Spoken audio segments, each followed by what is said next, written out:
ஹிமாச்சல் பிரதேசத்துல கடந்த 3 நாட்களா கொட்டி தீர்த்த கனமழையால பல மாவட்டங்கள் நிலக்குலைஞ்சு போயிருக்கு. மலை சரிவு, காணாமல் போன பள்ளத்தாக்கு, சாலைகள் ஆற்றோட அடிச்சிட்டு போயிருக்கு. குல்லு, மணாலி, கின்னோர் போன்ற சுற்றுலா பகுதிகளில் போக்குவரத்து முற்றிலும் துண்டிக்கப்பட்டிருக்கு. தேசிய நெடுஞ்சாலைகள் சேதமடைஞ்சதால நூற்றுக்கணக்கான வாகனங்கள் அங்கேயே சிக்கி தவிக்குது.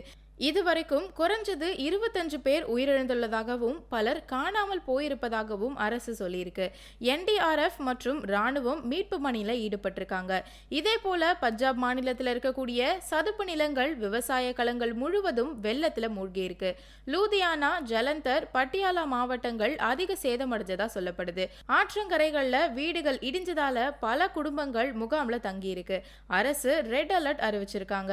இதே போல ஜம்மு அண்ட் காஷ்மீர் நிலைமை இன்னும் மோசம்தான். ஜலமும் சிந்து நதி கரை புரண்டு ஓடுவதால பல கிராமங்கள் வெள்ளத்துல சிக்கி இருக்கு.